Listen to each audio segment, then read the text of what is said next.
All right, I believe we're live. My hair's a mess, but yeah, let's start the show. Let me know how you guys are doing in the chattas. Chaz and Red Octane are in here. So yeah, we'll jump right to it. This is the one-shot challenge where I gave you guys a maximum of 12 one-shots and yet you make an entire beat out of it. Let me know if the mic quality is good, and then we'll do our usual tests, and then we'll get right into it. Yeah. Hopefully you guys are feeling good.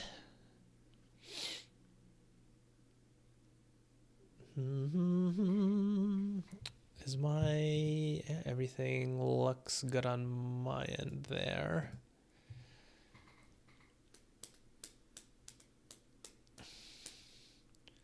Where to chat at? Red Octane, your hair's erect too. Mic's fine, excellent. Let's do a quick audio test here. Get my mic out of the way. Margie's in here. Gracious Jin. Audio test. The computer, an extension of the human intellect.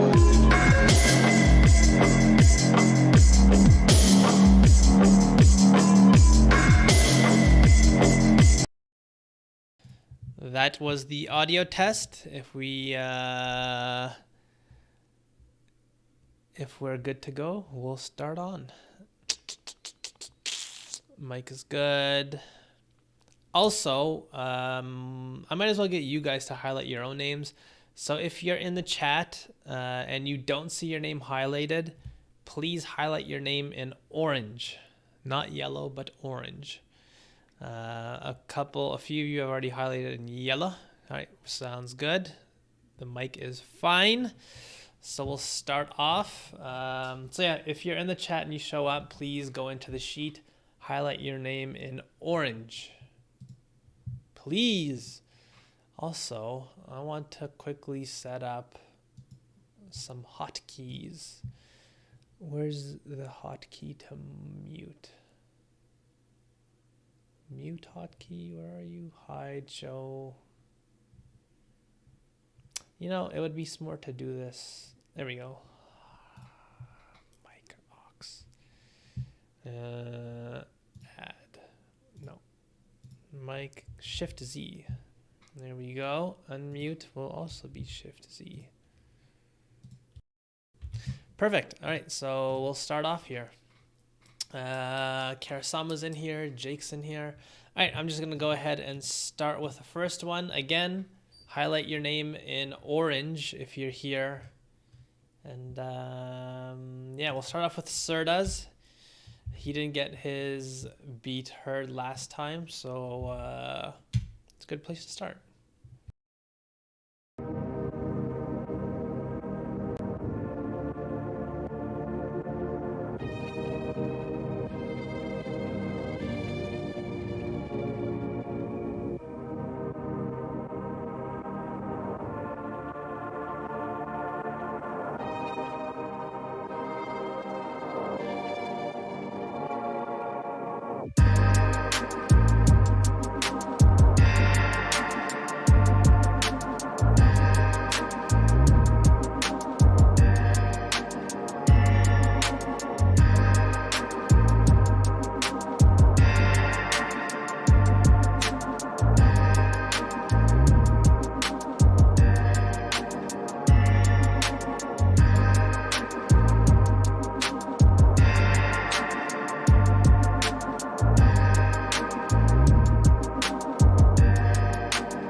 All right, that was Serta's beat there. Let me highlight him in green. Pop him over here. So what are you guys saying here? A bit of the body was missing. The groove is nice. The bass could be more present. Nice groove and vibe. Perhaps a B section. Owl kind of voice in the back. I didn't hear an owl in there. Maybe I'm tripping. All right, Harmiter's in here. So if you could highlight your names in orange if you're here, that would really help me out on the sheet, I mean. And yeah, hopefully you guys Sunday is going well. So this was actually a bit of a challenging challenge. I keep screwing myself over, even like for the last time with the sample. I was like, you know, this sample's not too bad. And as soon as I started to use it, I was like, well, this is pretty tough. Same thing with this challenge, to get all the sounds that you need with 12 different layers maximum. I thought, you know, that's probably gonna be fine. Originally, I was just like, you know what, maybe I should do 8, but thank God I did 12 because I just squeaked by with 12. But yeah, it was really tough to get all 12 layers in, and for me, I sort of had to do some minimal type of sound design just to get the pieces in the beat that I chose to take up as much room as possible. But yeah, with your beat here, Serta, I would agree with the people in the chat in terms of the bass. It was a bit weak sounding. I'm not sure whether it was the 808 that you chose or whether it was just sitting in a bit of a higher register. If you brought the pitch of the 808s down, maybe you didn't use the root note and you used one of the other from the sort of pad, the chords that you use for the pad, that might have sat a little bit better. Or again, using a different 808, that might have helped. But yeah, it sort of felt a little bit lacking in the low end. I would say good job of piecing all the music together though. Everything sort of, you chose a good assortment of sounds that sat in very different places. And again, like I said, that was going to be the challenge of this beat, sort of picking and choosing the different pieces and making sure they sort of cover every single element of the beat that you need. You had the sort of washed out chords that took up a lot of room in the sort of mid-low. And then you had your sort of melodic elements on top and your drum pattern. I would say maybe moving things around slightly would have helped. The pad was very large, so what I might have done would be just to constrict the space that the pad took up and sort of EQ'd it to a little bit more of a narrow space and pushed it a little bit further back, and then really brought a nice amount of distortion to the low end. So that might have been another solution. Is just the pad was a very, very large piece of the beat, and how do you highlight the box? I can only do my name. There's a little paint can right beside that. That should work. Your beat only had 8 layers. That's interesting. I'll listen to yours and see what you came up with, because I was struggling. I was like, man, to get under 12, that might be a little bit tough. But yeah, with the beat, like Margie said, in terms of the arrangement, it would have been nice to have a little bit more of a substantial variation. I think with the fact that we are using one-shots, that might have been a little bit easier, because if you're sort of using loops, you're sort of stuck with the sort of pieces that are given to you, and it's going to be a lot harder to contort them. But with one-shots, like, that's pretty much as flexible as you can get with a sound. So it would have been nice that if you pushed it in terms of creating a B section.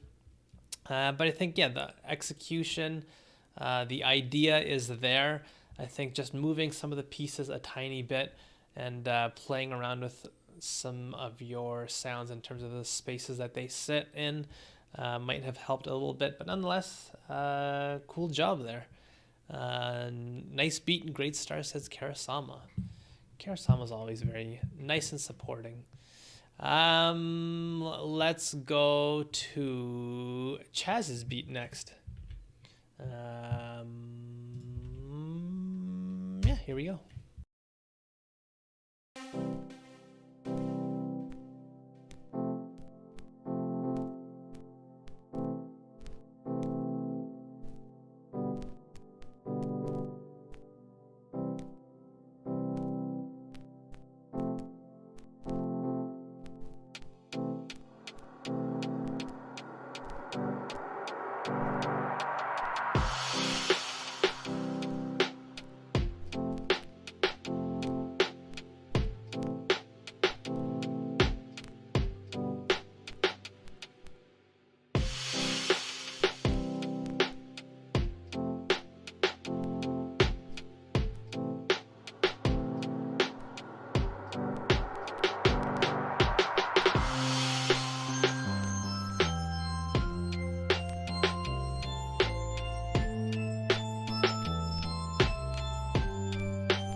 that was Chaz's beat there. Let's, where am I here? Put that in green. Paste that over. So very pretty, might be lacking the low end. I feel the bass is lacking heavily, says Karasama. Red Octane says he needs some better one shots. Netta says missing some low end. Very chill vibe though. I like it, says Jake. So yeah, I agree with a lot of you guys. There's very little presence in the low end, and the drums are just very thin and weak. So that was one thing that really jumped out to me right away. And I would say that the big culprit for me with this beat was that I guess it's a little bit tough because the good thing about one shots is that, I mean, if you have a nice library of them, it's a very easy way to get to a very unique sound. Like if you get good one shots, they sometimes, depending on the one shot, obviously, they can have a very unique, it'll be a very unique texture and a sound that you might have a hard time arriving to yourself.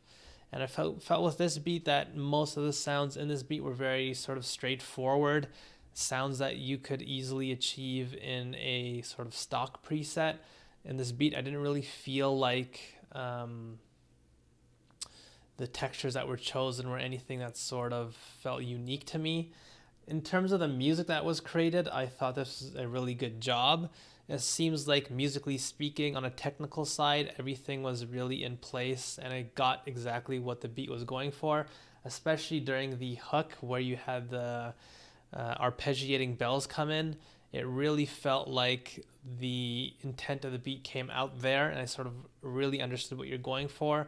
But the thing that really hurt this beat was just the sound selection. And just like a lot of people said, like there's a little bit of missing low end and the high end was very piercing during that section. So I would say a big thing to take away is to start playing around with EQ and also play around with saturation and distortion.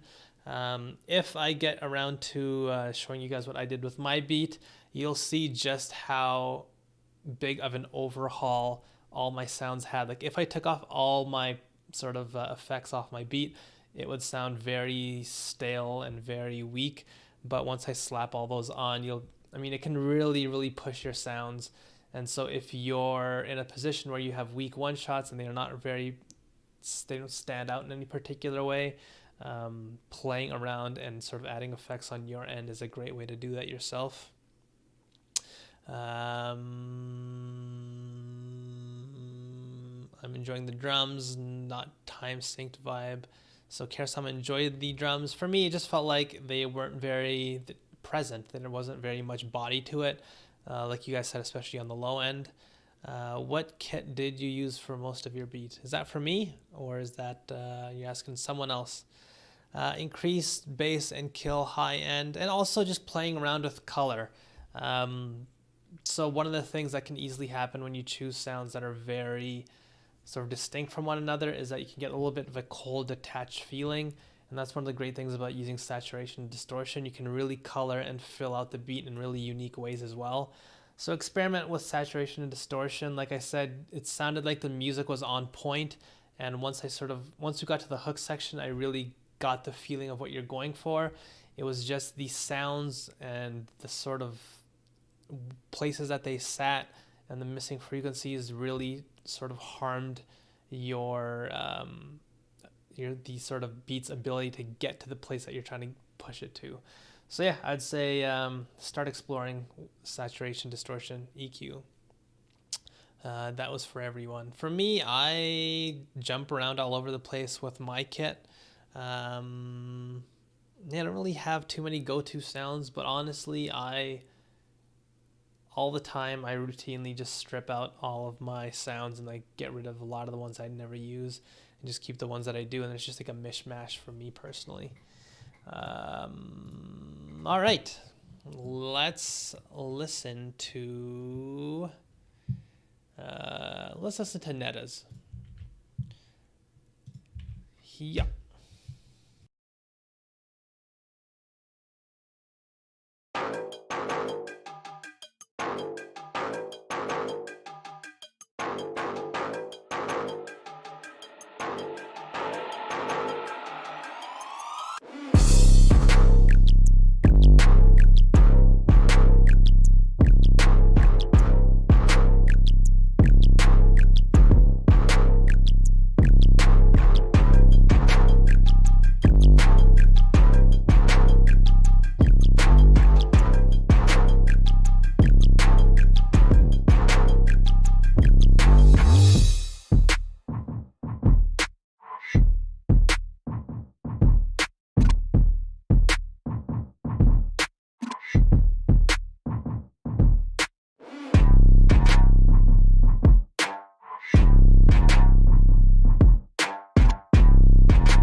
was Netta's beat there.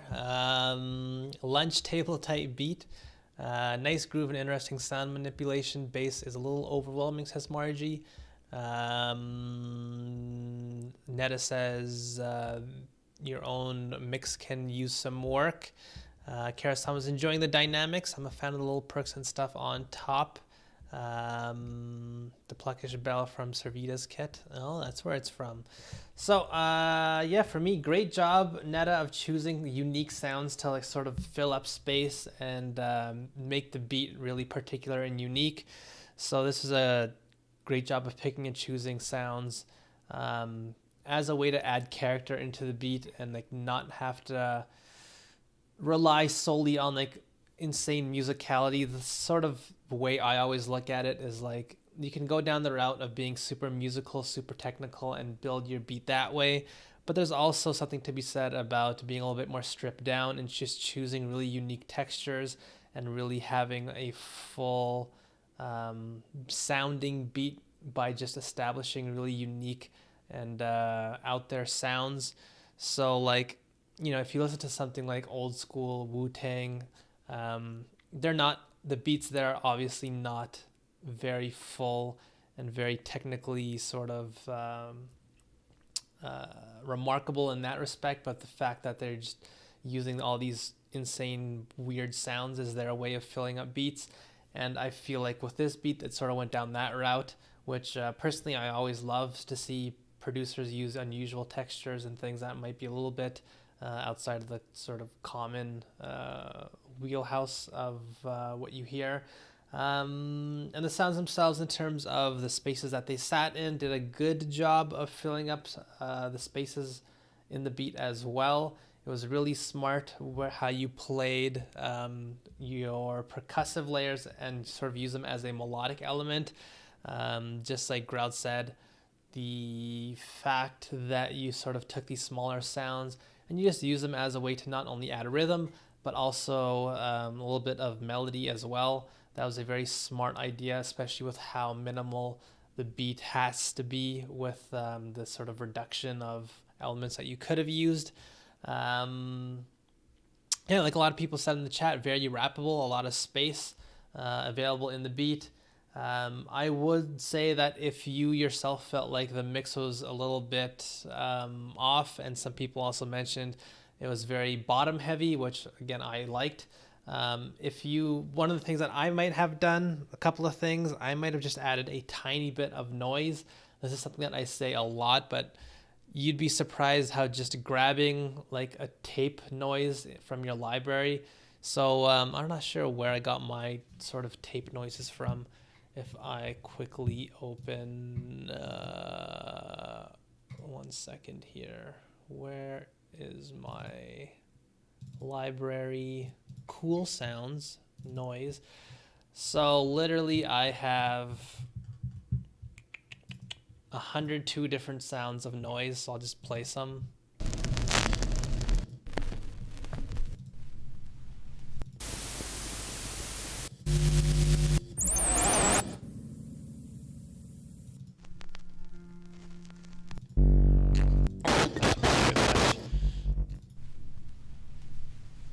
But just adding these small, tiny layers of noise, it can really do a good job of like filling up your space and have it feel a little bit more balanced. So if you felt like everything was a little bit too much in the low end, just adding a tiny bit of noise like that will just go a little bit further in helping things feel a little bit more balanced.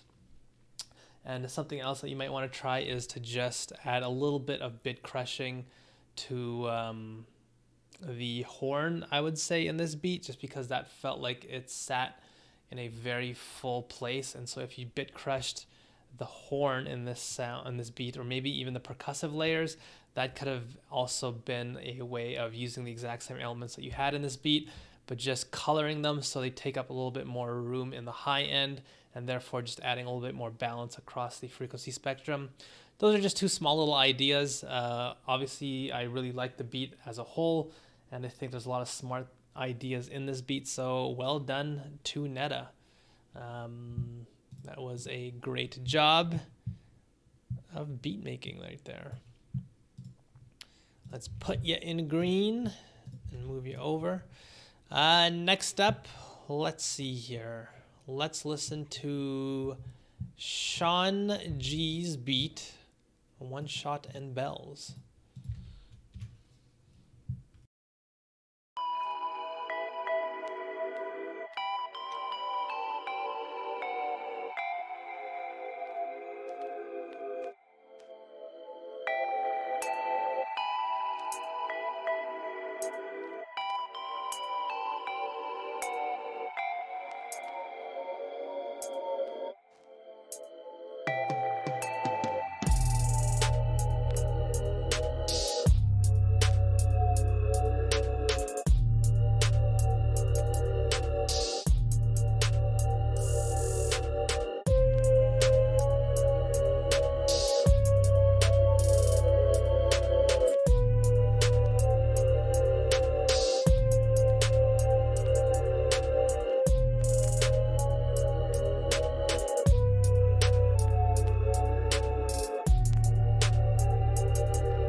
All right, that was Sean's beat there. Acid in the Woods type beat. That would be a very upsetting thing to hear when you're on acid. Not that I've ever done it.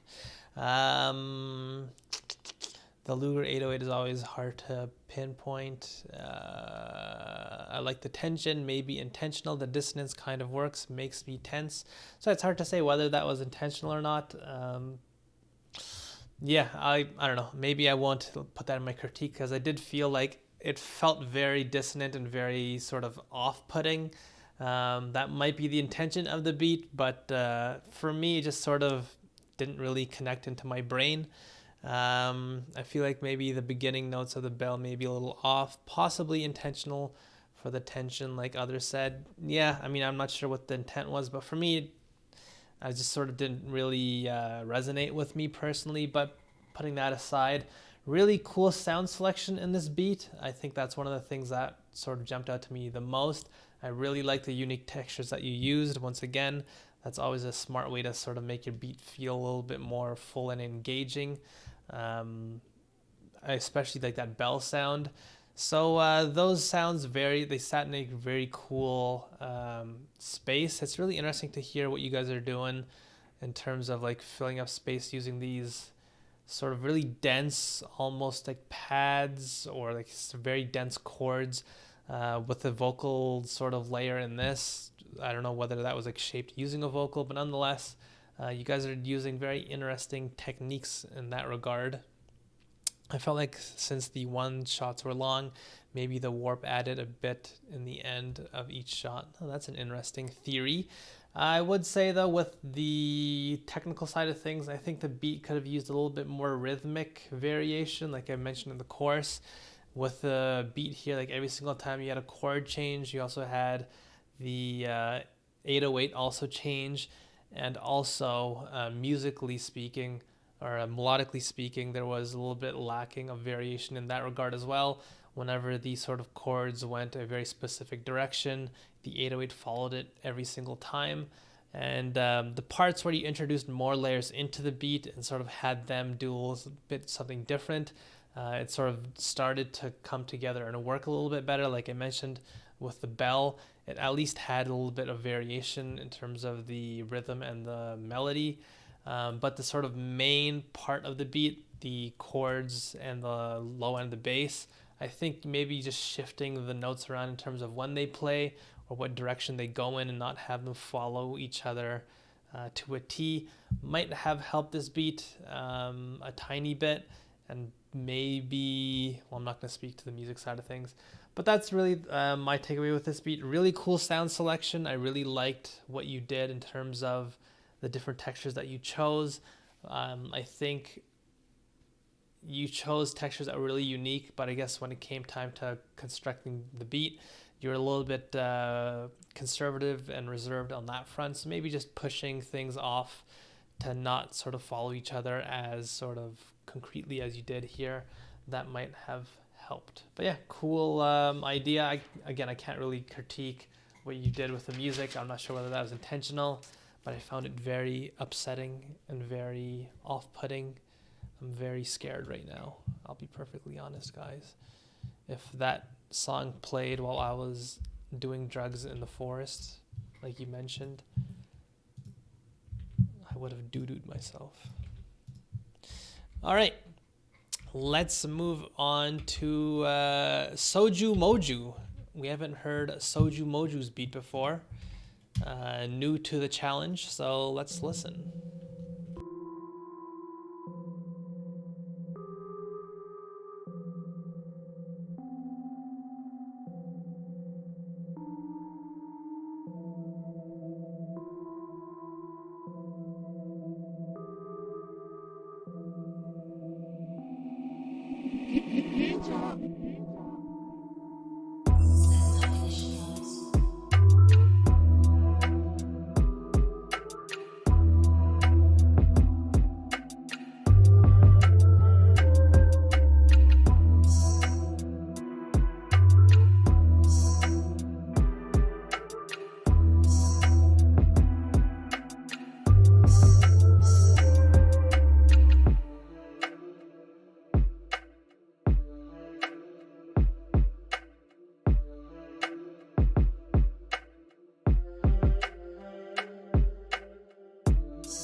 That was young Soju Moju. Let me just write my last thing here. Put you in green and pop you over. Very clean, says Sharp, or just clean. I don't know where I got the very from. Nice sound selection. Cool, says Margie. Very well considered sound selection, says Saul. The bass is a bit too high, says Grout. Nice melodies and spacious. Cool sound, says Netta. Some mix adjustments is all that's needed, says Grizzle. Transitions are on point. Ski, this is dope, or this was dope. Loving the mood and atmosphere, very dark and eerie sounding. So yeah, I think I'm in agreement with many of you guys here. All the sounds are from Otaku Drum Kit Volume 2 by Gami. So yeah, nice sound selection. I really love the vocal sample. I really loved all the textures that you used here. They were all sat in different spaces, and you did a good job of pushing certain sounds really back and reverbing them out and having certain sounds sit really up front. So great job on that front. I also would agree with Grout. The 808 was sitting in a bit of a high registry. So yeah, maybe, I don't know, it's hard to say whether it was just the 808 sample itself, or maybe if you sort of just pushed it down an octave. But again, the problem with 808s is that they can really start to sound wacky once you start doing some pretty extreme pitch movement, like I mentioned in the video that I talked about. But nonetheless, yeah, good job of playing not only with the space of like the depth, like I mentioned with the reverb, but also in terms of when each sound played. Just like Grout also said, good job of being intentional with when each sound played. You had an assortment of sounds, but it's not like you constantly shoved them in at every single moment of the beat and had something completely overwhelming. You were very smart with just coming up with the base framework of the beat, and you sort of had sounds that came in and out, and you sort of chose different sounds to play at different times, which is really unique and interesting. Yeah, very smartly done. Just by listening to this beat, it felt like there were a lot of good layers, and it's surprising that this was done with just 12 textures, because it felt like there was just a lot of unique different sounds in here. So good job on that front. That was like one of the tough things about this challenge, and I think you knocked it out of the park in terms of just coming up with so many different sounds to the point where it felt very robust. I would say I would agree with Grizzle. It could have been improved with a little bit of mixing. Even just something simple like I mentioned in the course, what I like to do as I'm building the beat is I'll just go into the master, slap on a limiter, and then right before it add on a soft clipper, and then just sort of compress the beat. And I think that would have really helped this beat feel a little bit more, or so would have helped all the elements sort of glue together. So give that a shot, because some of the elements were a little bit low, and the sort of side stick / snare, it was very prominent. So maybe just bringing everything sort of together in terms of the dynamics would have helped this beat just again feel a little bit more glued together. But yeah, cool beat there. I'm really happy that you guys are so good at making beats. That makes my job of critiquing a lot easier, because I just get to say nice things because you guys do a good job. A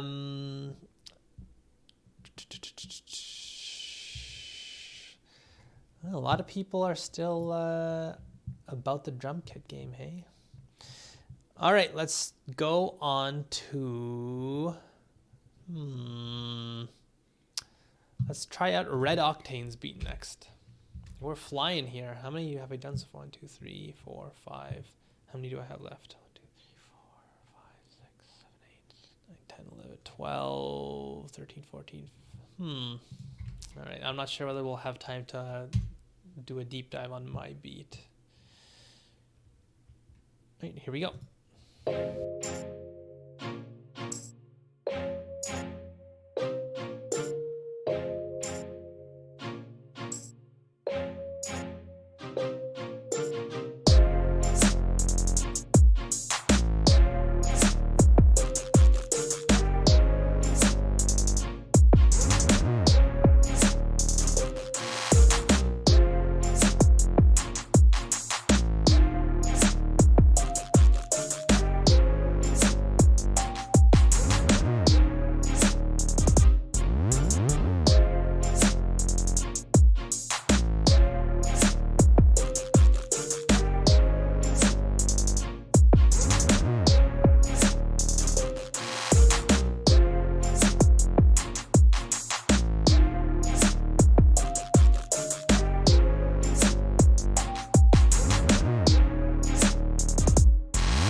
right, that was Red Octane's beat there. Where's the... Here we go. Margie says likes his horn stabs in the back. And Netta says nice. The bass stab, it's on scale but aren't following the same notes. Interesting sound choices. Chaz liked the stop. Karasama says really nice vibe. I'm focused only on the bass synth melody. They aren't off. Yeah, I think you guys are onto something. Something wasn't really playing the right notes in there. I'm not sure whether Karasama mentioned that it was the bass. I'm pretty sure. I don't know. It's hard to hear just because there's so many moving pieces, which is another thing that I'll point out. But yeah, I think it sounded like the bass notes were just not playing the right notes at certain times. I think a big reason why, agree with Karasama about a little dissonance at times. I think a big reason why you probably ran into this was just because the big culprit here is it's for the first half of the beat, there were just so many different moving pieces occurring at once. Just like I mentioned in the chorus, the human ear can only pay attention to so many moving pieces before we sort of get overwhelmed. And I've certainly felt that with this beat. There were just so many elements that were just sort of going in different directions and going all over the place. And that probably contributed to why during the creation process, you might have run into like, I don't know what's happening here. Musically speaking, this should work, but it doesn't. I just think there were just so many different pieces that it just sort of, you sort of lost track of like what everything was doing. And that's how you sort of ran into certain pieces not working out. Later on during the beat, sort of halfway through at like a minute 45, when you really minimized the beat, I sort of felt like that's when things started to come together. And then the beat sort of grew and grew and grew back again. And then it sort of, once again, sort of lost its way. So I think you would have been better served here just really minimizing and really focusing in on like what's the core idea of this beat. Because personally, I felt like all the pieces are in here. I sort of understand what you're going for, and all the different textures are there.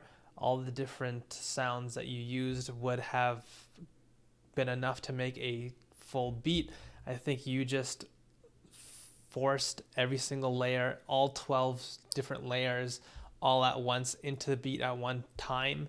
And that sort of contributed to why you sort of might have ended up going off course. So yeah, it's really being deliberate, sort of reworking from the ground up, really taking this layer by layer and coming up with something that's a little bit more like hook, verse, because the arrangement in this beat as well was just like the first half of the beat was just very full. And then it sort of stripped down, and that point it started to work, but then it sort of built up once again. So yeah, I think all the pieces in the beat were well constructed. I think you just sort of did too much in this beat, and that's sort of why it sort of got way for you. So yeah, just because you can use 12 sounds doesn't mean you have to, and doesn't mean that you should. So yeah, I think interesting sounds in the beat is just a little bit too much going on, which hurt the beat in the end. So yeah, I'm sorry that probably sucked to hear, but not what you probably wanted to hear. But yeah, I think just instituting some of the ideas that I just mentioned, if you wanted to go back to sort of adjust this beat, just stripping it down and really building it up piece by piece to sort of figure out where something's going wrong might help there. Let's listen to Grizzle's beat here. A boom bap beat, which I thought there'd be more of at this BPM, but interestingly enough, we haven't gotten too many.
All right, that was Grizzle's beat there.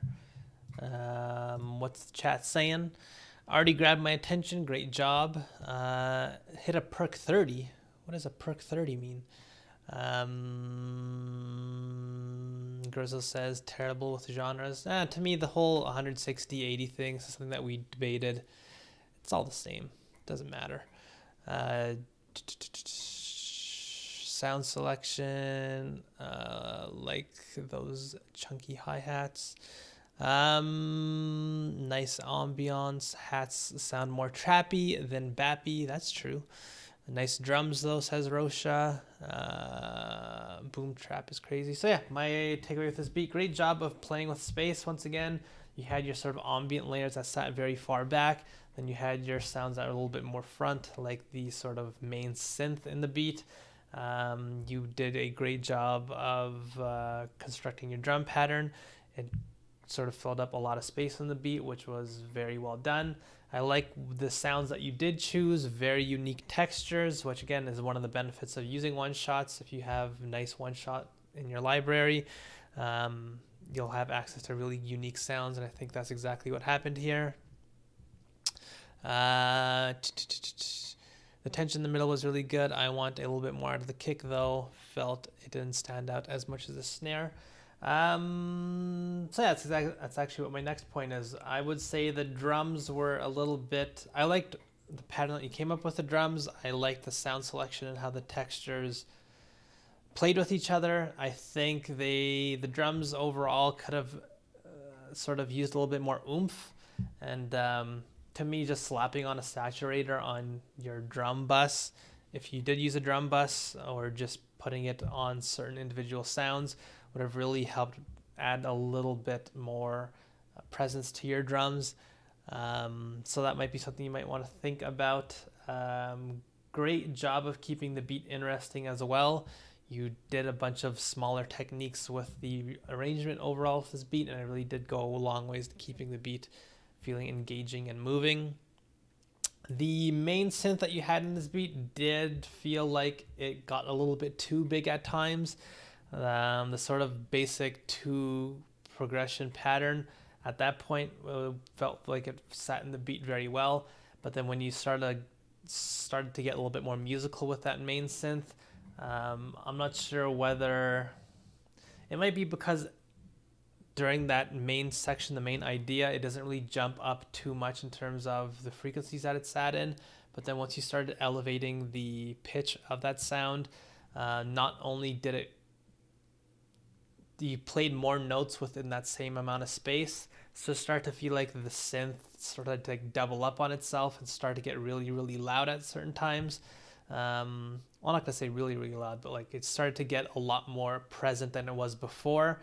And it started to sort of jump out a little bit more, and it was a little bit unbalanced because the sort of the level that it was during the main idea and then the level that it was during that sort of more dense area, it felt very detached from one another. So that might be something you want to think about, whether you sort of play around with the note length itself, just so when you start to get a little bit more busy during that section, you don't have the entire note playing, and therefore you can control just how much is going on, and also just controlling the velocity. But yeah, really cool track. I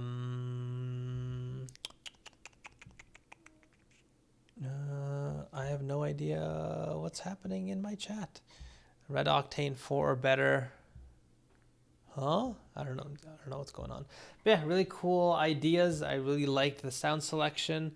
Just one of those things where some smaller ideas in this beat in terms of the sounds getting a little bit too busy at certain times and maybe reeling it back in with the smaller shaping ideas, like controlling how long a note releases, or maybe just even playing with the velocity when things get a little bit too busy and you sort of want to maintain a nice even keel, because that to me, it sounded like it wasn't meant to be a hook. It was sort of meant to be a verse, an alternate verse section where things get a little bit more busy and things pick up. But yeah, good job with constructing the beat. I really did enjoy the layers that you chose. You did a good job of picking good sounds, using all 12 sounds very deliberately, and making sure you did enough to fill up the spaces in the beat. So good job on that. All right, let's listen to Lissetti's beat. I don't think Lissetti's here, but they submitted their beat last time, and I don't think I got to listen to it. And I don't think we've ever heard Lissetti's beat, so here we go.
All right, that was Lissetti's beat there.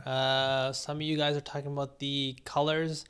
I just highlighted people in yellow that I don't think we've ever heard before. They weren't on my reviewed list. But yeah, I'm just pretty much going randomly, jumping up and down through the different colors. So don't worry about whether you're in the right color or wrong color. This is a tough beat to critique. Sean G says ballsy portamento on the 808. Love the hi-hats.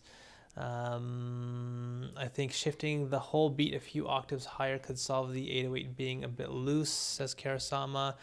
Bass rum will probably need some air at times. It's pretty constant. That's a great point. I love the peaceful upper melodies. Sounds like a circus going by the melody. So yeah, I think there's a few things that I want to point out. I think with the different layers in the beat, Lissetti did a great job of having them sit in different spaces. You had this sort of ambient piano sound that was a bit more washed out. You had the sort of high-pitched synth that sat really high. You had the 808 that sat very low. I think there was a good job of filling up the different spaces, but the arranging is where I think the problems start occurring with this beat. Eric says, I love the general feel of the beat. It's very pop, but the bass was too present. So for me, I'll put the music aside just because I know I like my particular sounds and my particular types of feelings in beats. I think Grizzle has a great point. The 808 was just constantly playing throughout the entire beat.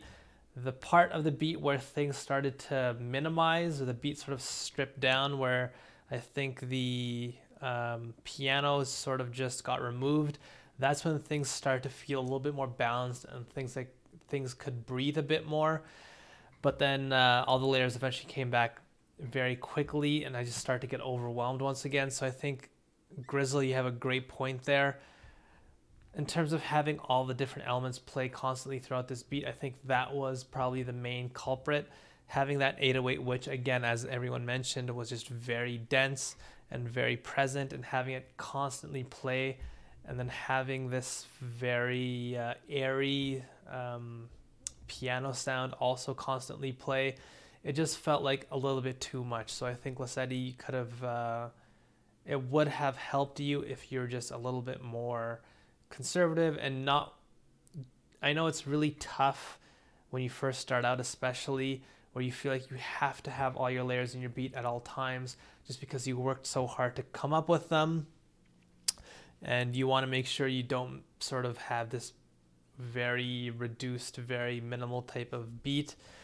But I think with what I heard here, that might be a good idea, just to be a little bit more deliberate and say to yourself, I'm not going to worry about whether I think people are going to think this beat's a little bit too stripped down. Just sort of feel what's happening in the beat and whether you feel like this is an adequate amount of room, because I could not personally see a rapper using this beat with how much is going on and having the beat feel balanced, other than that part where things do get stripped down.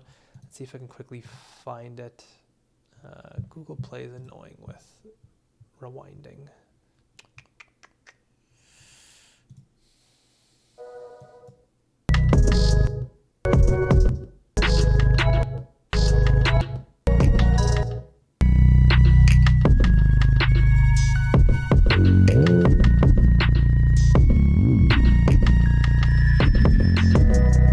So at that moment there, things at least started to feel like it was opening up a tiny bit. Again, the bass was still very present, and you had that very high end synth, and you had a lot of movement with the slides, so it did feel still a bit more on this sort of full sound. But again, you just came right back in with all your layers, and it really did start to feel overwhelming. Lesedi, I think you have a good understanding of where sounds should sit. I would say the big culprit with this beat is just don't be afraid to be a little bit more reserved. Save all the very dense parts of your beat for maybe a hook, and then at that point you can go a little bit more sort of full with your beat. But then during the verse sections, you really do need to minimize and sort of don't worry about, whether this beat feels like it's going to sound a little bit too bare. I think if you do a good job of choosing sounds that fill up all the spaces like you did here, and you sort of have a very deliberate theme and idea behind the beat, which again goes to the music, it's hard to sort of say whether certain people are going to resonate with this sound, some people weren't. But yeah, just the arrangement is the big thing I want you to sort of take away and sort of be a little bit more conservative with. Google is a multi-billion-dollar company, and their Google Drive player is the worst. It's true. Sometimes I'll play and it just says, this won't play, you have to download this. I'm just like, what is going on, Google?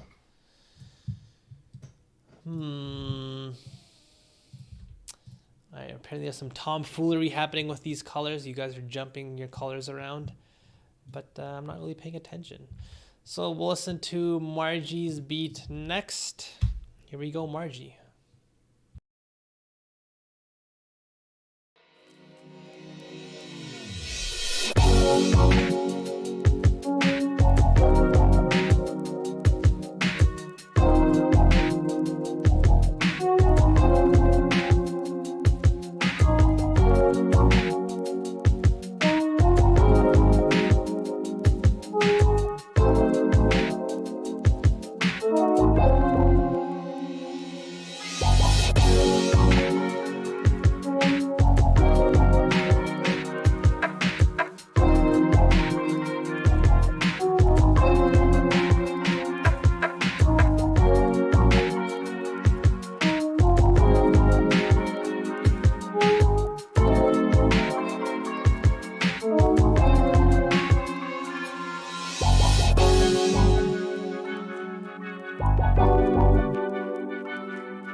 All right, that was DJ Margie's beat there.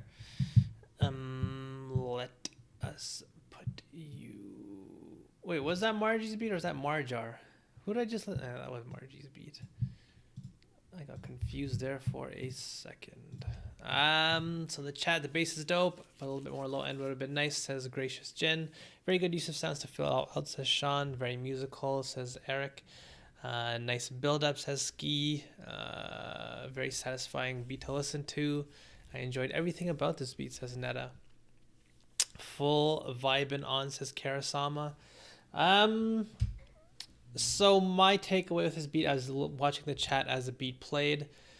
I think with this beat, a lot of people liked the bass tone in this beat, and I think in isolation it's a unique bass sound, but I felt like, for one, just like Gracious Jin mentioned, it sort of didn't do the job of the bass. The bass tone was very colored and sort of sat in a higher registry, and there's just a lot of presence already there, especially with how present the chords were. So for me, the bass sort of didn't really do the job it was supposed to, as cool sounding as it might have been in isolation. In the context of this beat, it sort of didn't really do its job. So I sort of agree with Gracious Jin. There wasn't that much presence in the low end with this beat. And so that's one thing I would say I wanted to point out. So yeah, again, just like Karasama says, I enjoyed the bass sound, smooth as butter. Again, as much as I did think it was a unique sound, in terms of what it was supposed to do with this beat, it didn't really feel like it did its job.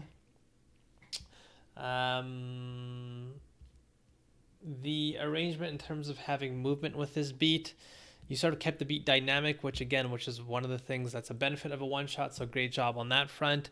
It you had a lot of different sections in this beat, and obviously it's very hard to build out duplicate ideas and sections, but you did that very well with this beat.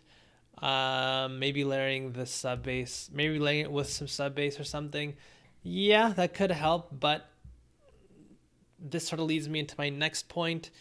Didn't really feel like this beat got to the point in the entire arrangement where I was like, okay, this is now the point where this would be very rappable. As a lot of you guys in the chat mentioned, this was very musical and it was very full. And I guess that is also the reason why it never got to the point where I thought, okay, things are going to get stripped down. Things are stripped down at this point, and things are a little bit less musical, a little bit less full, and this is exactly where the rapper would come in. Again, DJ Margie, if your intention was to make a solo instrumentation, fair enough. Don't even listen to this part of the criticism. But with the amount of layers in this beat, with the amount that was happening, with the huge array of sounds that were filling up a lot of presence in pretty much every single area of the beat that a rapper would need, you sort of, with the arrangement that you came up with here, it never got to the point where I felt like, all right, here's the verse section. It was just like one long hook almost. So yeah, I guess much like the criticism with the earlier beat, it sounds like you have all the right pieces here. And also during that section where you sort of put everything at halftime, even just adding drums onto that would have felt like, okay, here's the verse section. But with just how everything was constructed, again, you have all the pieces in this beat. It was just the arranging and getting it to the point where it felt like it would be a usable beat for an artist. And I would say even on the front of if this was a solo instrumentation, it's hard for me to say that this did the adequate job of, sort of like I always mentioned, having a roller coaster where there's ups and downs and things sort of move and change in a substantial way.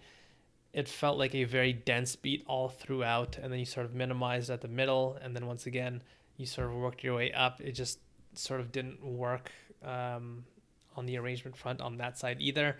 So yeah, again, good job of constructing this idea. Obviously putting all the pieces together and getting them to fit is very difficult, so you did that job, that part of the beat, very well. It's just the point where you're starting to construct the overall conceit of the idea of the beat of the song and sort of getting it to the point where it's going to be usable, whether it's going to be for an artist or whether it's going to be a solo instrumentation. It just didn't really come together, in my opinion. But again, I remember your beat last time and I really enjoyed it, so obviously don't feel like this is an sort of imposition on your beat making skills as a whole. I remember you had a really, really awesome beat last time. So, yeah, I think that's my takeaway with this beat. Or just layer it with an octave lower, but isolate the low frequencies so you don't lose those higher tones.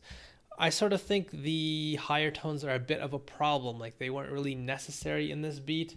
I probably would have tried to sort of reduce all those higher frequencies that make it a sort of fun bass tone, which again sucks because you probably chose it because you like the way it sounds. But again, it sort of does have to work in the context of the beat and those higher tones. I'm not sure whether they were all that needed with this beat, and especially with how full it was. That type of really colorful type of bass is something that's really helpful when you have a little bit more of a minimal beat and you really do need all the different layers to do a little bit more heavy lifting and sound as interesting and unique as possible. Just like I mentioned, you can go down the road of musicality, or you can go down the road of like unique, interesting textures. If this went down the road of unique, interesting textures, maybe being a little bit more conservative with how musical this beat was would have helped. But just for the fact that it was very, very musical and all the different textures were just so present and so full, and the way it was arranged was very robust and very full, I sort of feel like you can only choose like two of the three almost, in a way. Sort of having all three of those elements present is sort of going to lead to like too full of a beat in a way.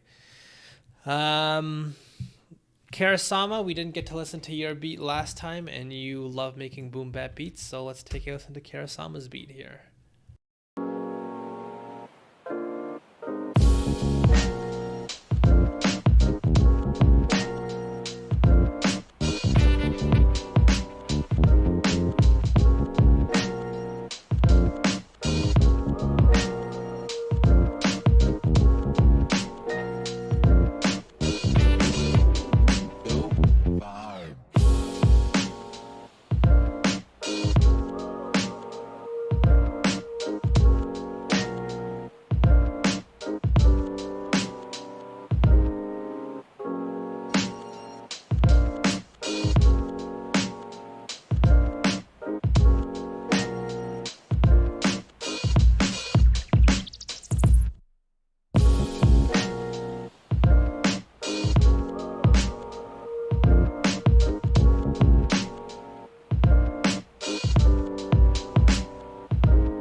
All right, that was Karasama's beat there. The sample sounds familiar, but I can't remember from where. I think Karasama used the exact same horn stab from this song. I believe that's the same sample. I could be wrong. I like the whoa vox, says Grout. Very nice, says Netta. Didn't use any kit sounds. Swing to the max. A little repetitive, but sounds really nice, says Rosha, like the Vox. Pretty nice, says Gracious Jin. So yeah, my takeaway with this beat, I really loved the textures that you chose, just like everyone else mentioned. I like that Vox sample as well. The drum work was very on point. The bass line was great. It can be hard to like sample a bass line and sort of come up with something that's very cohesive. Fast sample snitching. I didn't snitch on the original sample. I snitched on another song that used the same sample. So that's my way of not being a sample snitch. Uh-oh. OBS reconnected. I'm going to type in the chat. So we'll take a little pause here because I have no idea what's going on.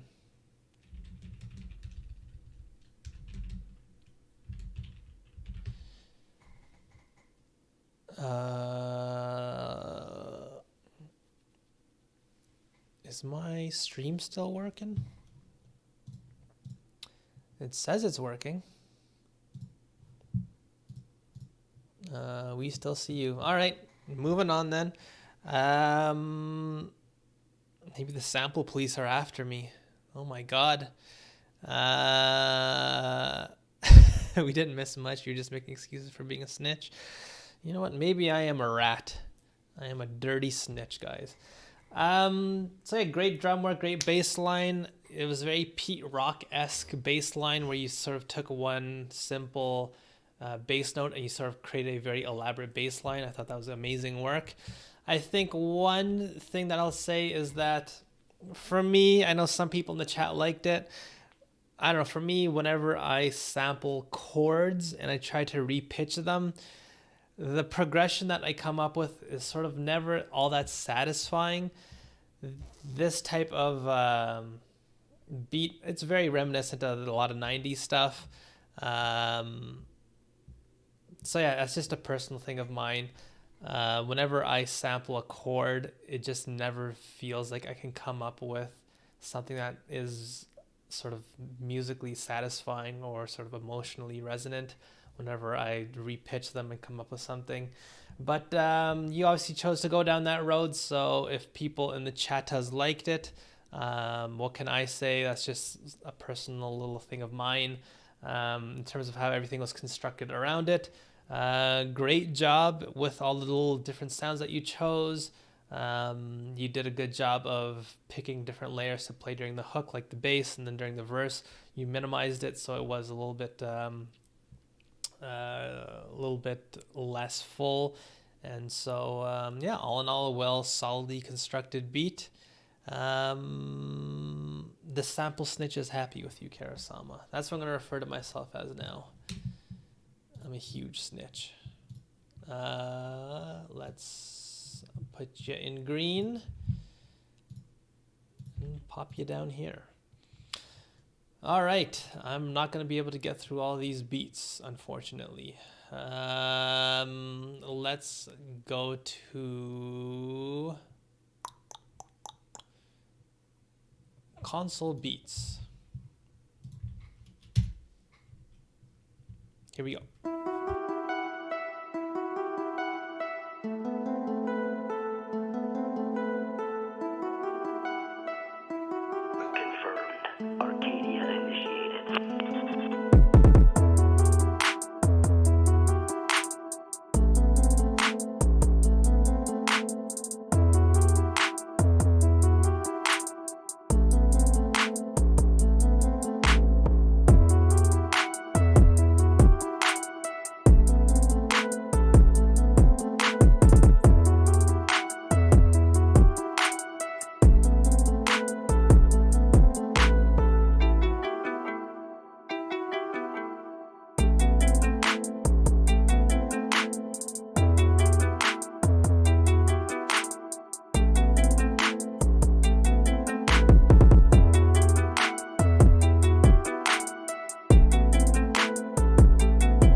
All right, that was Console's beat there. The 808 notes are too high, I think, says Jake. Melody's nice though. Definitely a nice melody. Getting a bit repetitive at this point. Some broader variations with the lift, it says Saul. Nice melody. Feel like the 808 can be a bit more hard hitting. Nice one, very clean. The kick hits lower than the 808 frequency rise. Good melodic elements. So yeah, I think that's the first thing I wrote down as well. The 808 just was not present as much as it should have been. I'm not sure whether it was the 808 sample itself or it was just played at the wrong notes. But yeah, the 808 was just not doing the job that it should have. For me, the beat, I think I agree with you a lot. It was definitely a nice melody, musically wise. Everything was on point and well put together, especially when you had the additional very dry sounding guitar come in, how everything really still worked and pieced together. That was great. So it sounds like this producer has a great understanding of, like, musically speaking, how to put sounds together and have everything work. I think one of the things with this beat was just that the beat was missing one layer in the sort of mid section, I would say. So when you brought in the other instrument, that new guitar, the dry one, that sort of sat in a very high registry. So it didn't really help what was sort of needed. It didn't really fill that missing area.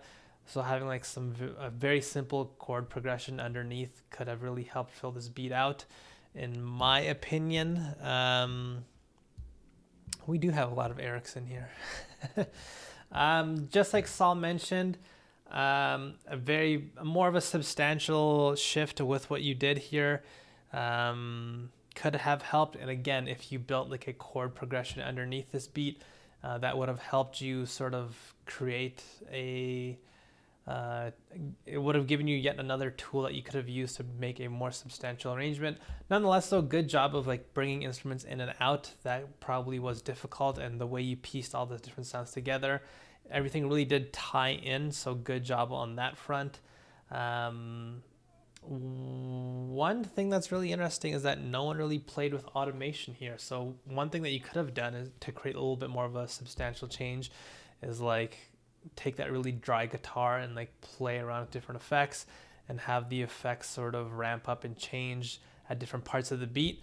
So that's really interesting that no one really did that. Maybe I missed out on it so far, but like, since you're only given 12 different layers, you could have easily, I think this is what I did in my beat, I'll have to double check, but like you could have taken one texture and just applied some really cool, unique effects to it and automated when that effect played. So it almost feels like you have two different sounds, but in actuality, you have one sound doing two different things. So I think maybe that could have been something that you could have done with this beat, but nonetheless, musically speaking, everything was on point. Honestly, it was just missing something in that sort of mid-range that could have really helped you in terms of guiding you in terms of a more substantial arrangement. But nonetheless, good job musically speaking. And also, yeah, the 808 was just not really there as much. So what do you guys want to do? You want to keep going with the reviews, or do you want me to do like a quick breakdown of my beat? And then for the remaining time, we can try to squeeze in as many of these beats as we can. And I also want to mention, I know this is going to suck to hear, I am opening up the course in about a week's time. So hopefully, if things go well, there's going to be a lot more people in these beat challenges, so it's going to be harder to get your beat heard just because I plan on doing this a little bit more randomly.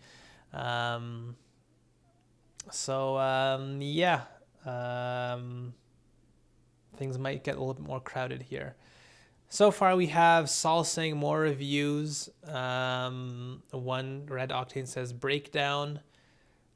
Let's get some breakdown. Says grout. We have 2 for breakdown. And I can show you some of the ideas that I used.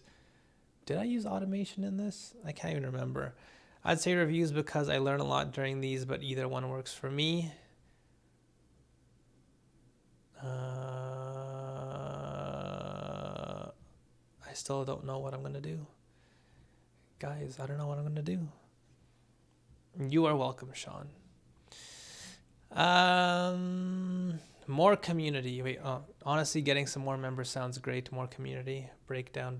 All right, let's do a breakdown. Let me share my screen here.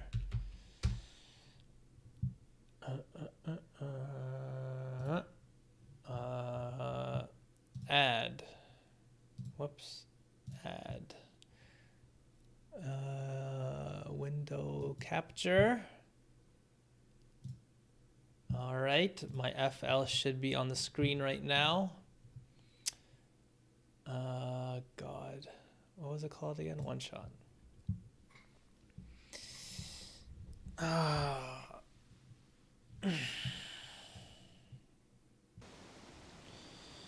right, so if I go to just the sounds, 1, 2, 3, 4, 5, 6, 7, 8, 9, 10, 11, 12. Yeah, 12 sounds.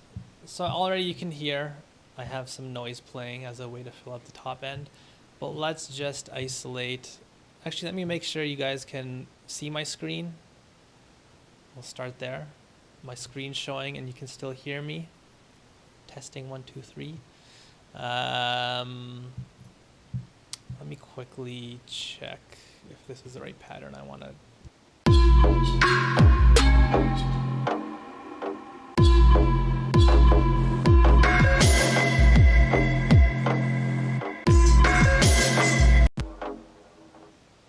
So maybe we'll start with the hook there and then I'll explain different things that I did. All right, so we're all good. I think I might double. I'm going to turn the volume down a bit.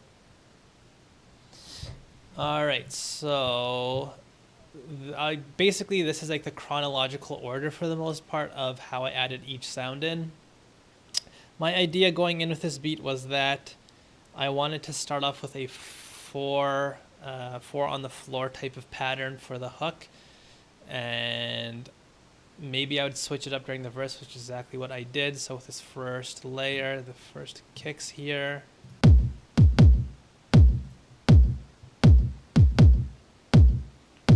So this type of pattern is called 4 on the floor, where you have a kick on every single beat there. At that point, I wanted to fill out the low end. My intent with this beat was just to make something a little bit more unique in the low end, and that was going to be my way of filling up a lot of space. So yeah, so far with the kicks, nothing really interesting here.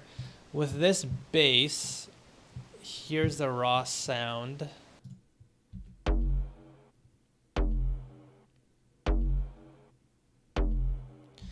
So at first, it wasn't very exceptional by any means.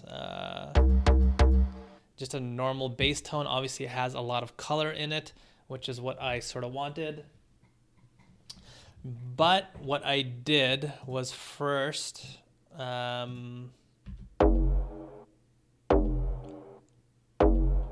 just colored it a little bit more by adding some distortion, which obviously I say time and time again, distortion is just such a great tool. Let's see here. The EQing here, I just really wanted to pronounce that, this area of the bass. Otherwise, this area right here, it sort of felt percussive to me. It's a very sort of jarring, punchy sound, and that's exactly why with this second layer I routed it to a second bus. I know there's just a lot of madness going on with this beat, and with this layer here, if I mute this, will this still play? No. So I'll unmute it from there. With this layer here, I just added a lot of delay and a lot of coloring. So at this point, this bass started to act less like a bass, and it just started to feel like a percussive layer. Let me turn that on.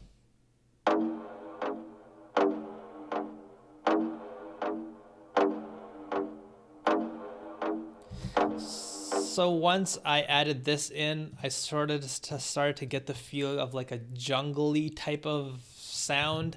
It almost felt like tribal at this point. So next up, I was like, okay, with that bass sound, I actually just created a percussive layer. So I still needed to add something that's a little bit bassy. Next up, we'll move on to this layer here. This was just a sub bass at this point. Let me unmute you first. Someone mentioned my kicks were slightly off. Yeah, that's exactly what I do here. I push it slightly early. Those taking your kicks and either pushing it slightly early or slightly late can sort of have a little bit of a different feel. I'm not sure how I'd explain it. Taking the kick and really pushing it closer, that's something that I do when I want a little bit more of a swing in terms of like a boom bappy type of swing, but I push it out further from the next kick if I want something that feels a little bit hard or aggressive. These are not by any means steadfast rules, but that's just what I sort of found in my own experience. Anyways, back to this bass.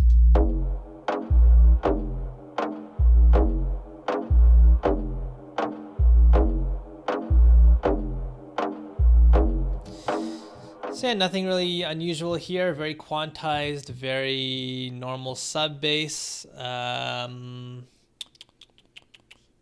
are you guys saying in the chat here? It's hard for me to get lost in the grid. Need to experiment with being slightly off.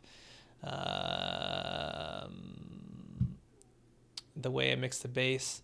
Honestly, it's all one big experiment. I don't want to sit here and give you guys the impression that like this is all me masterminding. I knew exactly what I was doing going in.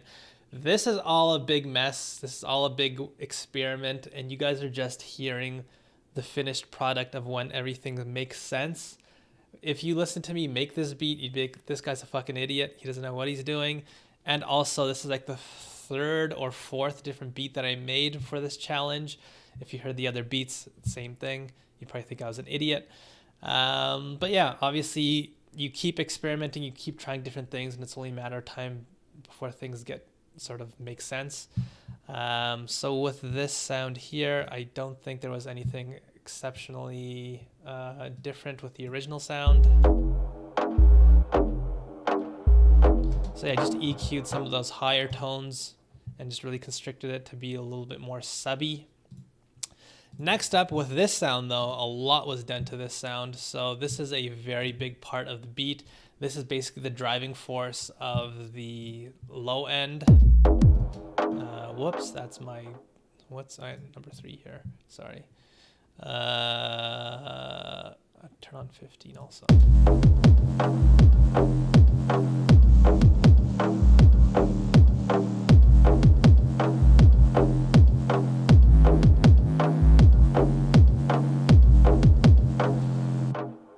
Something's feeling a bit off here. Is that how the beat sounds? What's going on? Oh wait, I think the automation is, that's why. Sorry, the automation is screwing things up. Put you here. There we go. That's how it's supposed to sound.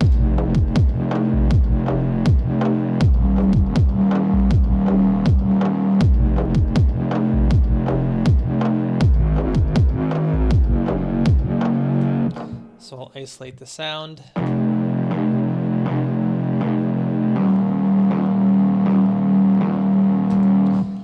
Very dense, very huge bass here.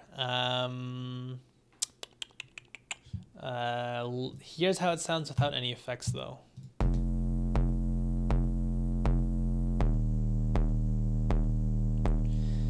Very boring.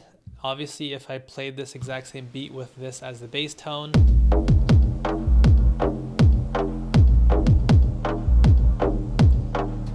this beat doesn't feel anywhere near complete, but as soon as I turn it on,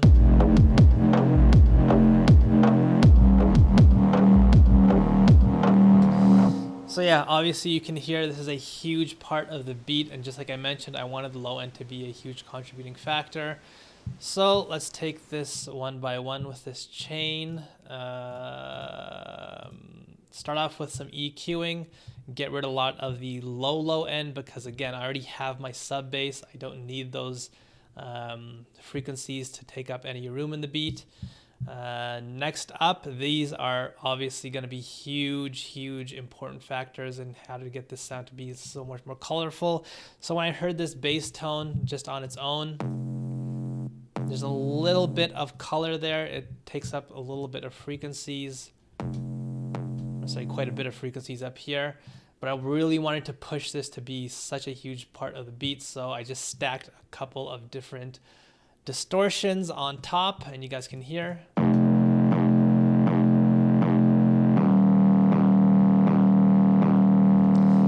Again, this is why I love distortion so much. It can just overhaul a sound so much, and that's why I always say play around with distortion, play around with saturation. What are you guys saying in the chat? This people never get COVID-19. All right, so moving on, Super VHS. This is just a tool that I use to widen sounds. You can probably get something similar out of chorus effects that are stock on your in your library. This isn't by any means a tool that you have to have. They did send me this for free, and they're like, "Can you make a video on this?" And I was like, hopefully they're not in this chat right now. But it does help me at times. I don't want to undersell it. I think it's like $50, which I think might be on the expensive side. So you guys can hear the difference. If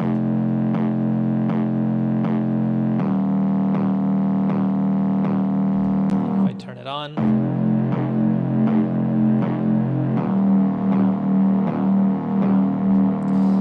So yeah, it just helps me widen sounds, but again, you can get a similar type of thing out of like chorus effects and whatnot. All I did was just turn these dials up, and that's pretty much it.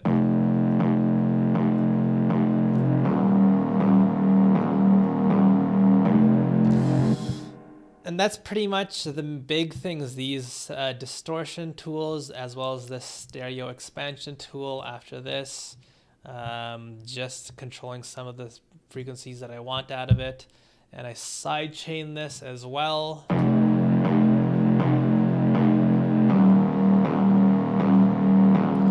that's how we get to that so far. These two percussive sounds, very small. They sort of work as the snare in this beat. Again, I did a 4 on the floor type of pattern here, so I had to do something a little bit different here. I didn't do the snare on these beats over here. I had to keep it a little bit more minimal. If I have more kicks playing during this section, I have to be a little bit more minimal with my snares, technically, if you want to call them that.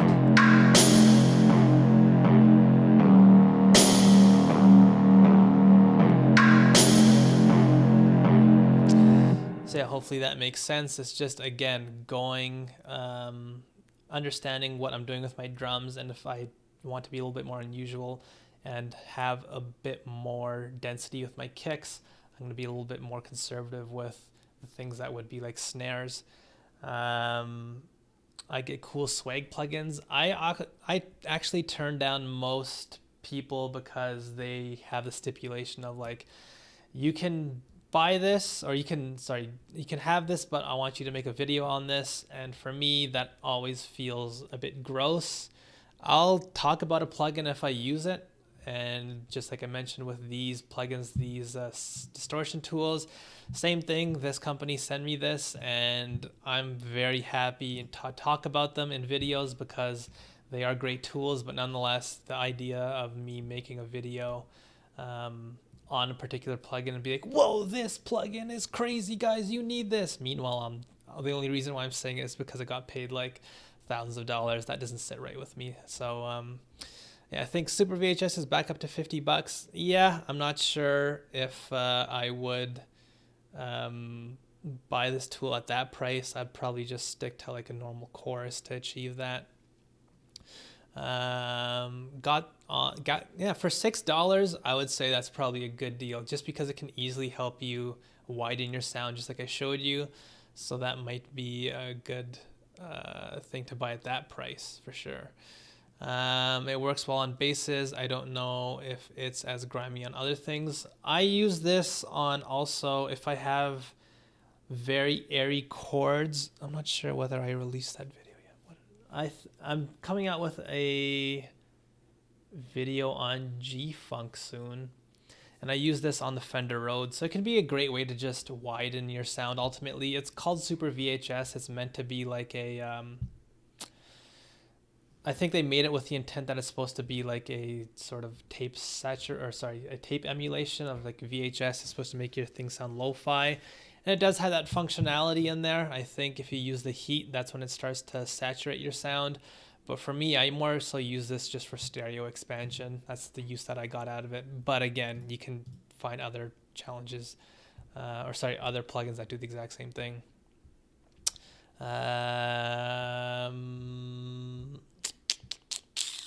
All right, so moving on with this beat, the tambourine, this was also a very big part.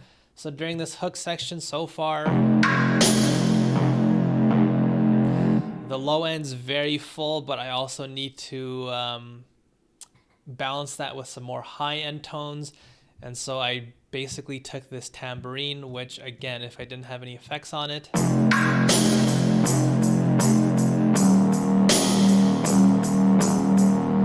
just like a normal Christmas sounding tambourine, pitched a little bit down. But when I added my effects on top,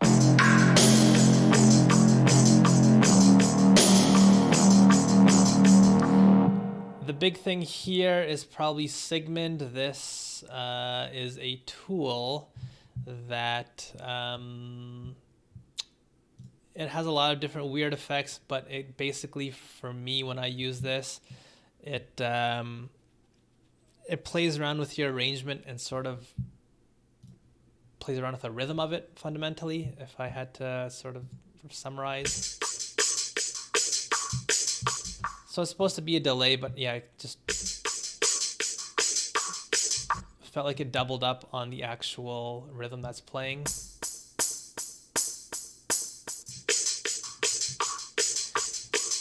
Nothing too exceptional here. Honestly, I probably could have just went into this tambourine and just copy pasted, and I probably would have had the exact same effect if I just took these velocities and played them a little bit lower. By no means is this something that you should have or you need to get right away if you want this effect. It was just like me experimenting once again, stumbling upon this effect that sort of doubled up the amount of notes that this was playing. And I was like, yeah, this actually works a little bit better in filling out the top end. So that's how I got to that. I want to make sure I don't miss out anything in the chat here.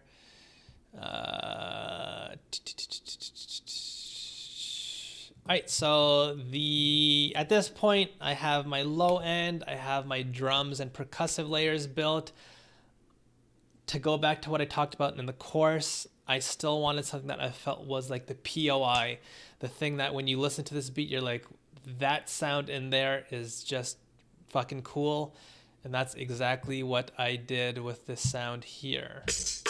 Whoops.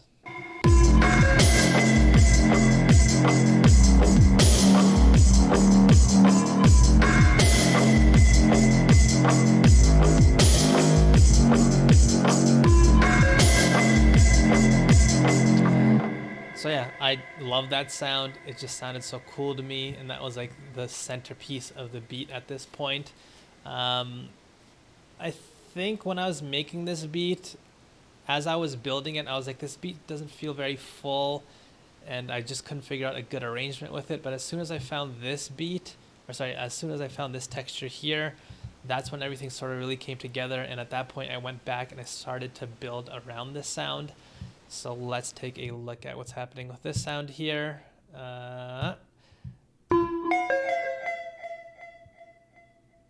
Say just a normal one-shot sound here.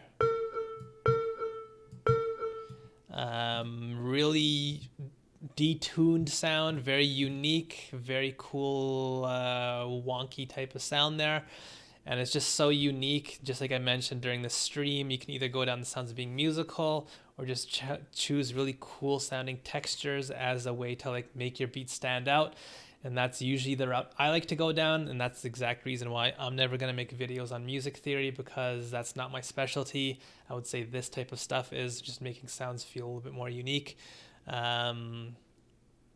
Hope you also show your master track. I think for this I just used Ozone. I'll take a look at the end there. That delay effect was from velocity change. Yeah, that was basically me not wanting to bother putting a delay on and having to control it with automation. And also during the main verse section, there was no delay on that section. And so honestly, I could have used delay. By no means is this like some cool, crazy technique. This was just me being like, I don't want to bother creating yet another automation in this beat. I just did this manually basically. So with this sound here, the first layer is again the exact same distortion effect that I used before. So as you can hear, just like I mentioned when I talked about Netta's beat, when I talked about her horn and how bit crushing can just color a little bit more of that high end, this is sort of what I'm talking about.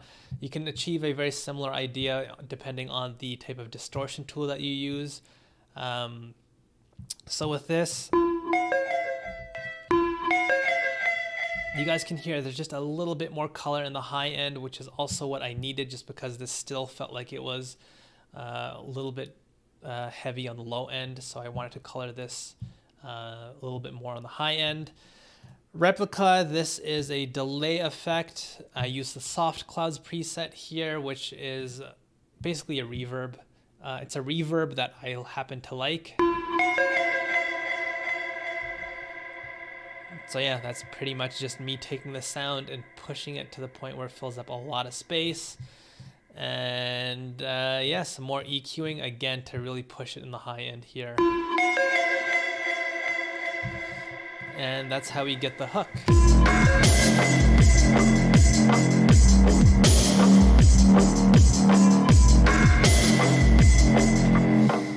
Then when we get to the verse section, hopefully you guys are still with me so far. Reverb and delay always scare the F out of me because it easily muddies up the mix. Yeah, I will say personally with my mixes, as you guys can hear, they're not the cleanest mixes, which for me, I sort of like the feeling of this sort of grit where there is a bit of overlap and there is a bit of, yeah, to be honest, it's muddiness straight up. To me, as long as you don't have it to the point where it's completely ruining things and sort of getting out of control, it can be a cool way to make your beats sound a certain way. So yeah, I would say that that's sort of my forte to play. I play in the mud. I live in the mud. On this challenge, I realized that using one shots is a lot quicker than going over hundreds of sounds on VSTs. Yeah, that is true.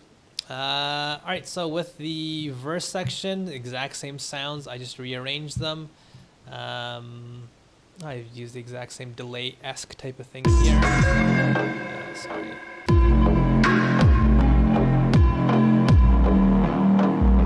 I forgot to turn these on. So I basically came in and used different percussive layers at this point. I dropped the tambourine just because it was very present and very full. So I felt like if I'm going to a verse section, I need to drop the energy level down and minimize rhythmically how much is happening. And that's exactly why this beat sort of goes into halftime to a degree, where I put the snare on the 3 here instead of the 2 and the 4.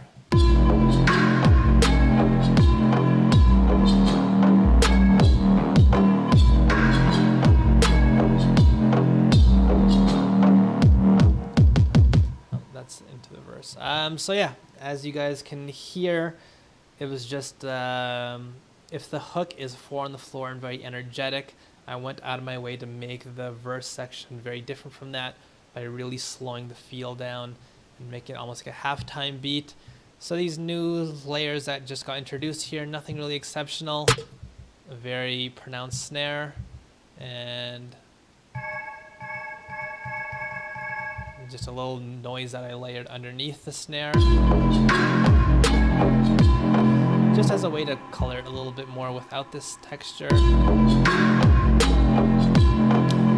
Still sounds fine. It's just a little small little detail that I like to do every once in a while. I'll just sort of place a cool sounding texture underneath the snare with the percussive layer here. So this is meant to almost feel like a substitute for that tambourine, except it's just going to be a little bit more minimal and a little bit different. So I wanted to make sure I still had a percussive layer, otherwise this beat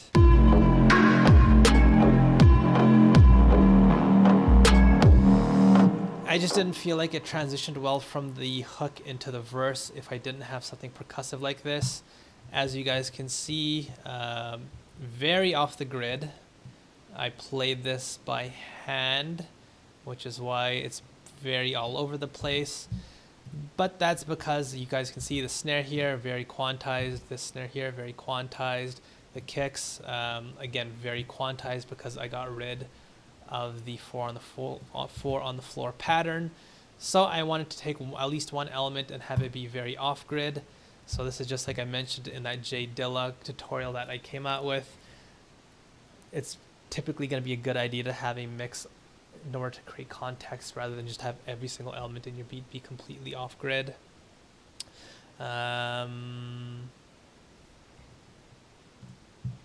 With this layer here,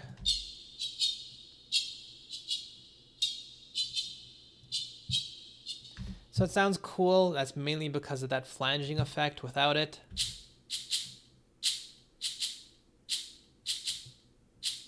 just a very straightforward sound here. But the big thing here, was it this one here? So this is more so to brighten it up and bring it into a nice place in the beat. And then this effect here, it's a chorus effect. So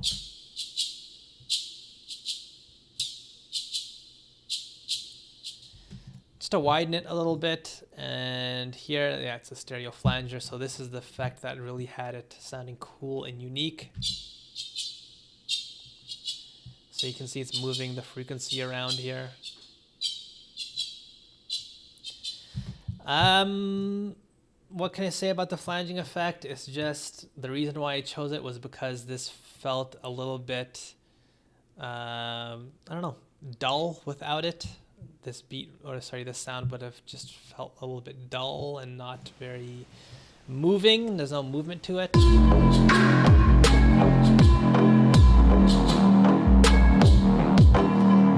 But by no means does it sound bad without it. Honestly, it's just a small little detail. Once again, it's just a little thing that I like to do and add in.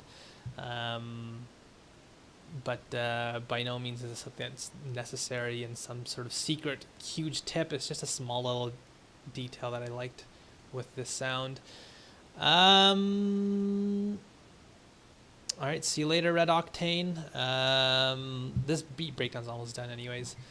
And yeah, with this section, I just changed the rhythm of these layers as well. So with this beeping noise, here's how it was during the verse.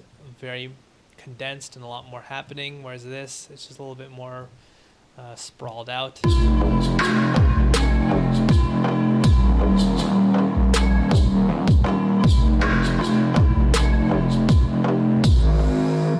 And honestly, that's pretty much it. The only thing left on the master, no, never mind. It's just Fruity Limiter.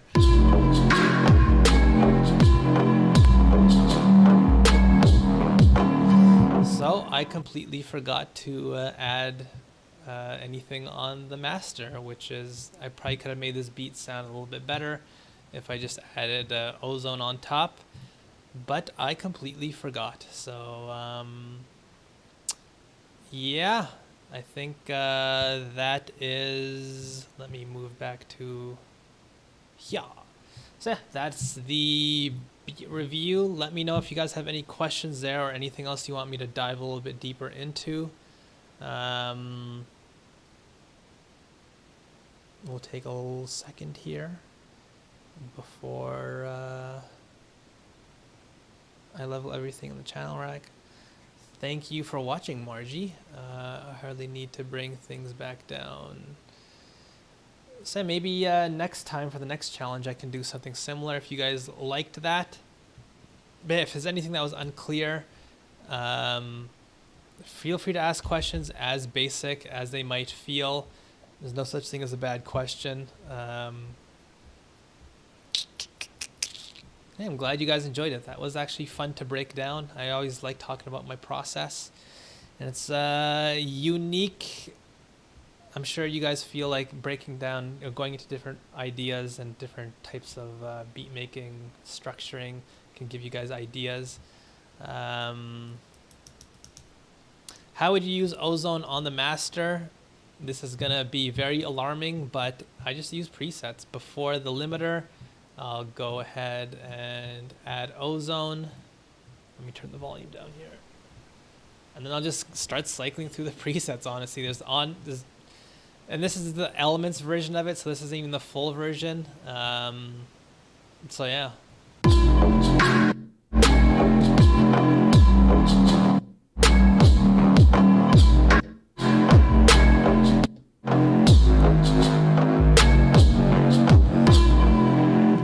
So if you have everything going into your master sounding the way you want it, just using presets, just like I mentioned with that cheating video that I mentioned this week.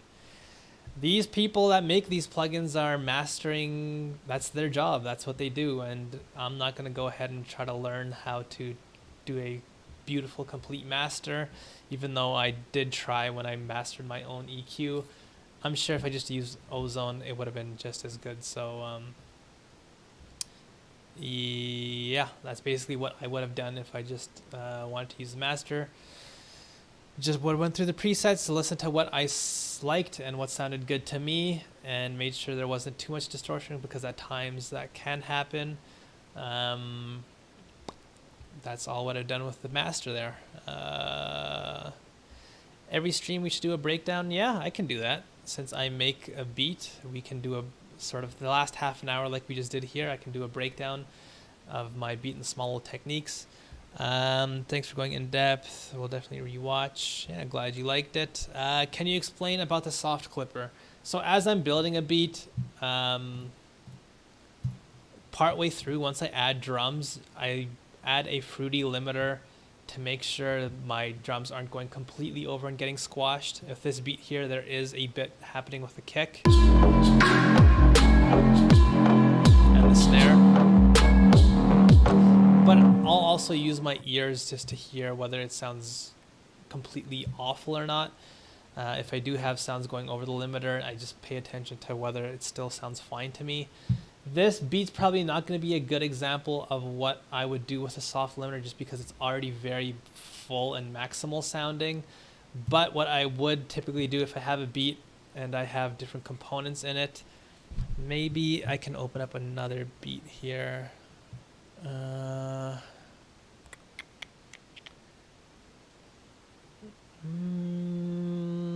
don't think any of these are good examples. But what I would do is just add the soft clipper right before the limiter, and then I would bring the threshold down probably like around 10 decibels. Just basically what this is doing is compressing all of your sounds. Once you bring the threshold down, it's basically and you bring the post up, it's basically going to take all your sounds and reduce the dynamic range of it, so everything sounds louder. So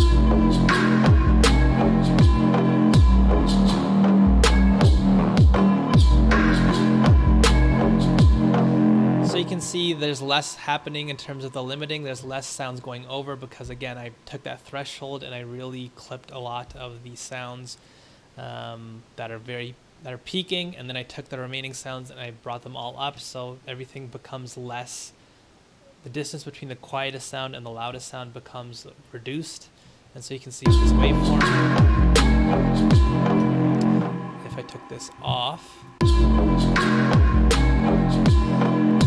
yeah, it's sort of the reason why I mentioned it's not a great example. It's hard to hear with this one, but typically if I have a beat where the elements aren't really feeling like they're gluing together, the drums are very pronounced and loud, and like instruments are very quiet, I'll grab a soft clipper partway through the creation process, and I'll do the exact same technique that I showed you guys. I'll bring this down like 10 decibels or so, and then bring the post up to the point where I'm back to the original spot, and it just helps glue everything together. I missed a lot of what the chat said, or maybe I didn't. I will start cheating with Ozone. I like it. I need to get Ozone eventually. Yeah, it's a pretty cool tool. Having said that, it does add a little bit more oomph to my beats, but there's plenty of beats like you just saw here. I didn't bother with anything on the master really. So so it was on sale for 99 bucks a month ago. Yeah, I would say maybe at that price, it's probably still going to be one of the things that I get later on if I have money in my pocket and I need to rebuy all my sound or all my plugins. It wouldn't be all the way up there, I'd say. There isn't really master sauce if your sounds are already how you want them to. There's not much other than to bring the volume up. Yeah, I think a lot of people are somewhat mystified by mastering. When I sat with a lot of different engineers, the big process is to get the actual sounds to sound right. All mastering is, in a more traditional sense, is if you have a CD coming out and you need all the different songs to feel relatively the same volume to one another, that's what mastering is. And that's what its big intent was, to get a very even level and an even degree of overall loudness between all the different songs. Nowadays, since everyone just puts singles out, it's just a way to make your beat sound as loud as possible without damaging the actual experience of the beat and like completely fucking things up. Elements is the free version too. Am I using the free version? I thought I paid for this. I don't even know. I remember buying a bunch of Ozone stuff, so I think this is not free. What I did was there's like a huge Ozone bundle. I think it was like the summer bundle where they just gave you, because as you can see here, yeah, I have a few different things. Nectar, Neutron. There's a huge bundle of stuff that came in one pack, and that's how I bought it for a pretty small price. So yeah, I think if no one else has any questions, we'll wrap it up because I haven't had lunch yet. I got a nice bowl of chili coming my way. We'll give another minute here if anyone else has any questions. But yeah, I enjoyed doing this breakdown. I think we might just do it again next time around.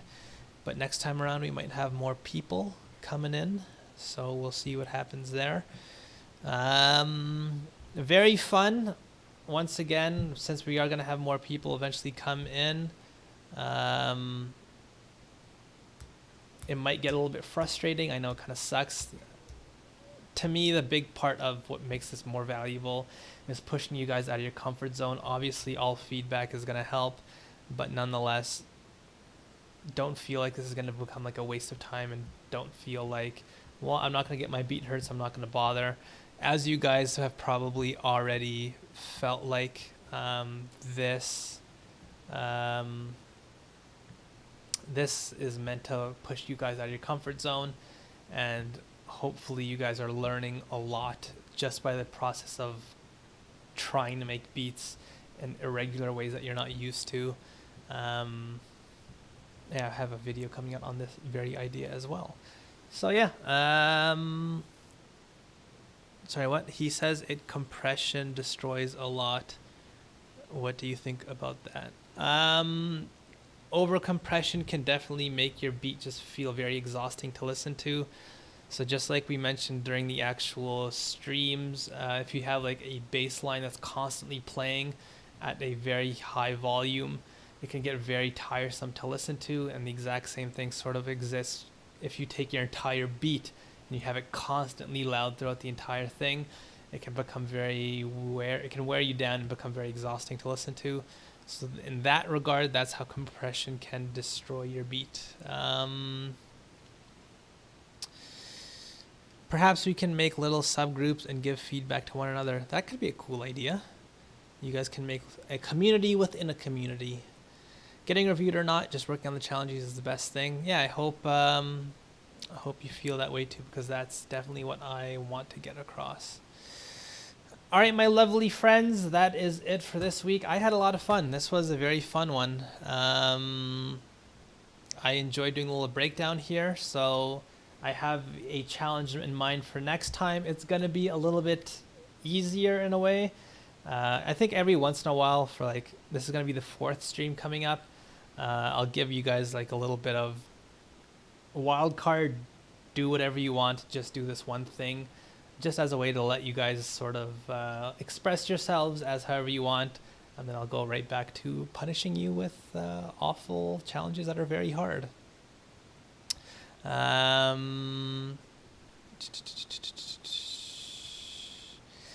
You spend a lot of time providing feedback on each person. You could potentially give less time, like Timbaland's feedback. Yeah, I sort of don't know if that's as helpful.